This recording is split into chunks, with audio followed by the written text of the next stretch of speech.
Hi there. Are you nervous about your upcoming speaking test? Well, today we're going to go through some sample questions and high scoring answers.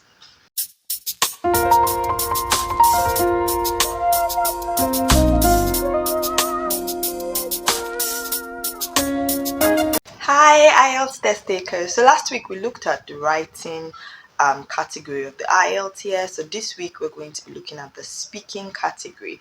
Now, the first thing about the speaking is that you're either going to be taking the test face to face. That is, when you've registered for the exam, you'd see IELTS speaking face to face. That means that the examiner is going to be there live with you and the person is going to be talking to you directly. However, if you get IELTS speaking virtual, it means that the examiner might not be present in the room. He or she is going to be he or she's going to be conducting the test via a virtual call, which there's a software they use, but it looks something like Zoom or Google Meet, something like that. So you're just going to be seeing the person via the screen.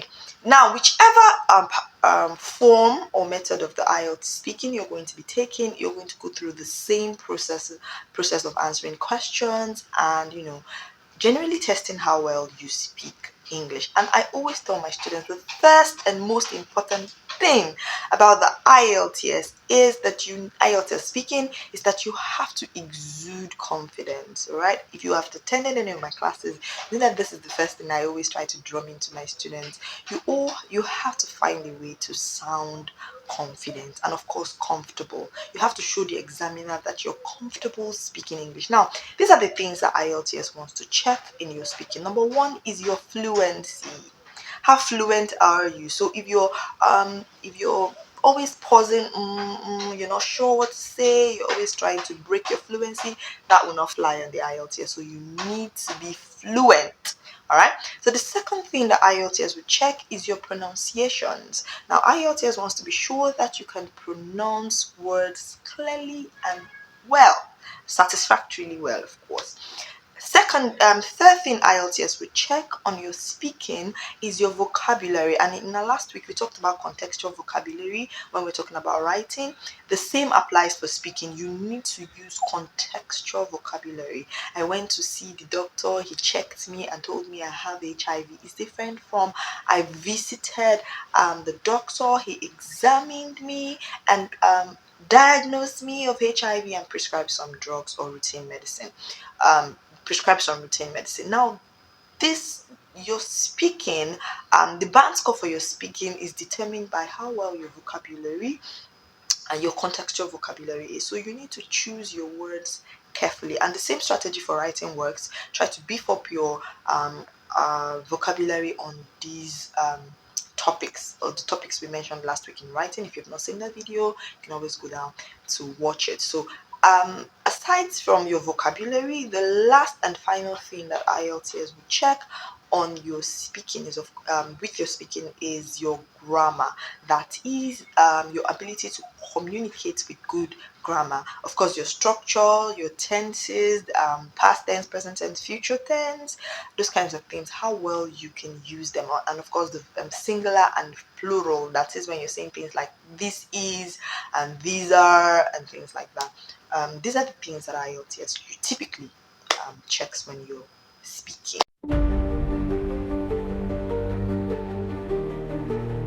Typically divided into three parts: the part one, the part two, the part three. Of course, there's the part zero where we have the introductions, but that's not marked. So you usually start the part one by asking you personal questions, that is, questions about you, and this can take in form of maybe you want to know about your job, they want to know about your work, that's your work, they want to know whether you're studying, they want to know about your hometown, they want to know about a leisure activity that you like to do. Basically, they want to talk about you. So whichever question that is asked, there's a simple way to answer. Remember, I told you that you need to be bold, that's confident and comfortable. Don't try to do things that are out of your comfort zone. So try to get comfortable, try to relax.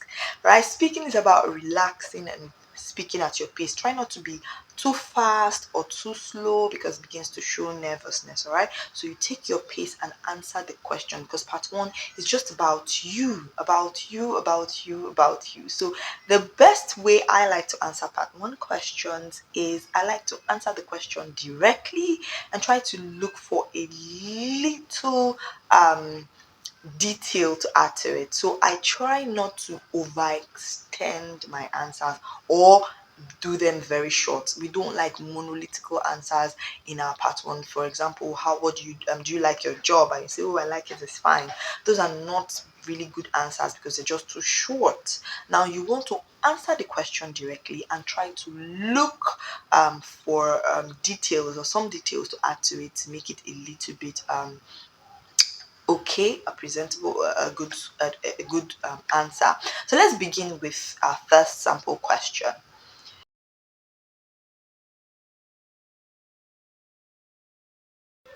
Okay, so my hometown is famous for being a business hub. I'm from Newi, Anambra State, Eastern Nigeria, and majority of the men and women from my community are traders.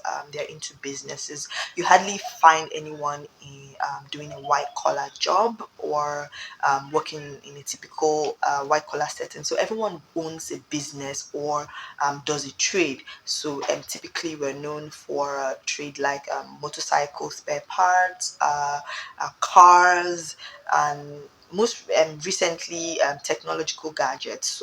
So almost everyone in my hometown is into one business or the other, and that's what we're famous for. See, that's a typical answer for part one. Look at what I did there. First, I gave the answer. It's famous for XYZ. Then I begin to expatiate on that just a little bit, and that's what IELTS wants you to do for all of your part one questions. You need to give the answer directly and then try to expand on it a little bit. Try not to give answers that are just one yes or no, or it's fine or it's not fine. No, try to give the answer and then try to expand on it a little. Now when you come to the part two, where you're going to be doing your monologue, for part two, they give you a cue card and then give you 1 minute to prepare and then 2 minutes to give your talk. And now the cue card looks something like this on your screen. I'm going to put it somewhere here. So that is what your cue card looks like. Now once your cue card appears on your screen, you will have 1 minute to write a note. I'm going to give a detailed video on how to do the notes. However, you take 1 minute to write down what you want to say, and then you have typically 2 minutes maximum to deliver it. So you could talk for 1 to 2 minutes. I usually tell my students that the best thing to do is to talk for 1 minute and some seconds, maybe 1 minute 30 seconds. Try not to be below 1 minute, and try if you can't get to 2 minutes, that's totally fine, but it doesn't really lower your score if you don't. All IELTS wants to see is that you can talk comfortably above 1 minute. All right, so make your notes in 1 minute and then talk. And I like to use the same method. I try to give my point, I try to explain it as best as I can. So what I do is, for each question, I try to write down something that is the typical answer. For example, let's look at this question on our screen. It says to describe a time I met someone whom I became good friends with. The first question says who this person is, right? Who I met. Now, if I were writing my note, I would write down the name of the person. For example, the person's name is Cynthia, so I'll just write Cynthia on my note. Remember, I'm going to give you a detailed video of this. Cynthia. Then I'll try to think of two things that I might need to talk about Cynthia. Maybe I want to talk about her as a smart person, so I'd write smart close to her name. And then I want to also talk about the fact that she was my roommate in the university, so I'll just write roommate close to her name. So on that line, I would have Cynthia, smart, and I would have roommate, right? So the second question says where and when I met this person. So where I'll write the university. I'd probably write at the cafeteria, just to be clear on that, university cafeteria. When I would write my 100 level 2012. 2012. So I have those things are things that I want to expatiate on. And I have to write in 1 minute, so I have to really be fast.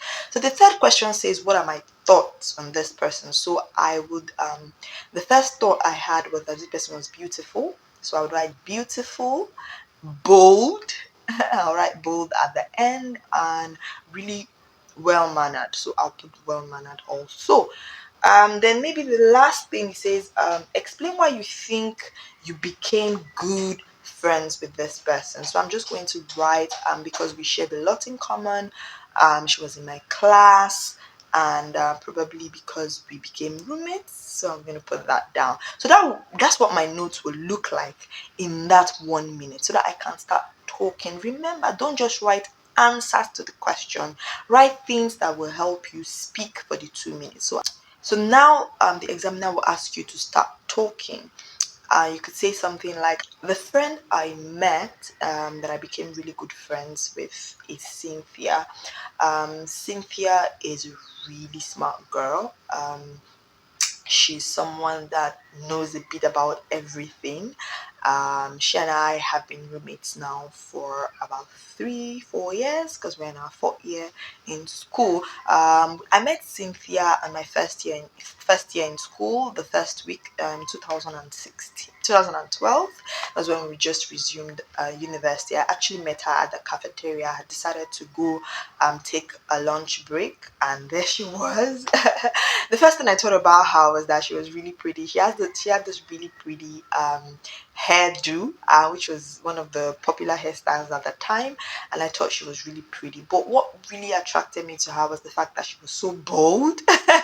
She was actually arguing with a cashier, a food cashier at the time, a vendor at the time, and she was speaking her mind, and she was just talking to the vendor.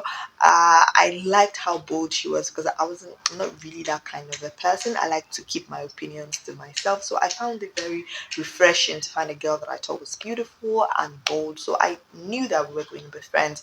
On top of that, Cynthia and I met in class. We were taking a course together. I think it was GST at the time. So she hadn't attended the first 2 classes, but the third one, after the break, I immediately spotted her in class, and I went to introduce myself, and from then on we became good friends. And I think being in the same class with her, taking the same courses, and the fact that I admired her from the cafeteria were all of the things that made us really good friends and kept us together over the years. And that's the sample answer. You see, I have talked about my friend, I've explained about my friends and all of that. Now, the last part of the speaking is your part 3.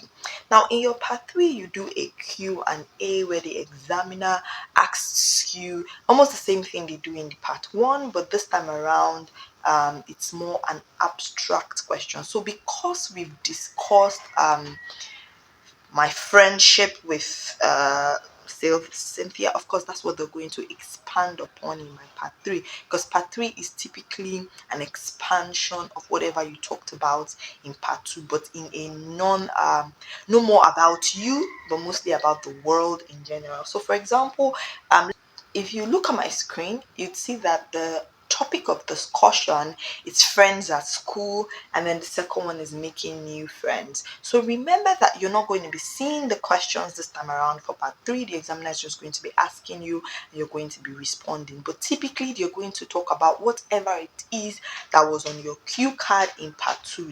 They're going to now expand upon it and begin to talk. So this one has to do with friends at school. And then the first question is, how important is it for children to have lots of friends in school? Now, the best way to answer your part 3 still remains the point, explain, example. Point, explain, example. Point, explain, example. I'll explain. For example, it says, how important is it for children to have lots of friends in school? Let's answer this, for example. I think it's crucial for children to have friends, playmates in school. Now, look at that first answer. It's crucial because they say important. Now, synonym is very important in your speaking, being able to synonymize. Now, how important it is crucial. The word crucial is the word important. So, remember that for every question you get asked on the IELTS, try to look for a synonym. And notice that in my part 3, I'm more deliberate about my vocabulary. This is because part 3 is the hardest part of the IELTS speaking, and the examiner is going to be super critical of what you say. So they're going to look in depthly at it. So you want to be careful to make sure that you let your vocabulary, let your speaking really shine at this point. So the first answer is, it is crucial for children or for kids to develop friendships or to have friends in school. Now, once you've given that answer, you now want to give points. So it's answer points, explain an example. Answer points, explain an example. So I've given the answer. Now I'm going to look for 2 points, right? So I'm going to say the first point. Firstly, kids need friends in order to socialize. So socialize is going to be one of my points, and the second point is right amount of pressure helps them to compete. So those are going to be my 2 points. So I'm going to first use the cohesion firstly to talk about my first point, and then I'll begin to explain that first point. So it will go something like, yes, I think it's crucial for children to make friends in school. Firstly, friends help children to socialize and integrate well into school environment. I have a daughter who's 2 years, and when I first took her to school on the first day, she was crying, but on the second day, third day, she had made some friends, and it was quite easy, or was easier for her to adapt to the school environment. In fact, she began to look forward to going to school, and I think this generally applies to all kids, because making friends helps them to adapt, to classroom activities, to school activities, and make them eager to go to school. Secondly, see, and now I'm bringing up my second point. Secondly, having friends helps to build a healthy competition. Children need the right amount of peer competition for them to thrive in whatever it is that they are doing, both academically, mentally, socially, emotionally. They need to see their friends doing stuff and emulate and maybe try to compete favorably in order to build their own inner genius. So for me, I think that kids need to have friends so that they can do all of these things and do them well. Now, that is the typical part 3 answer, guys. So if you can do this, if you can give your answer, try to look for 2 points and then explain them and probably give examples. I use my daughter as my example. So if you could do things like this in your part 3, watching, of course, your pronunciation, your grammar, your fluency, and your vocabulary, you should be on the right path to acing the IELTS speaking.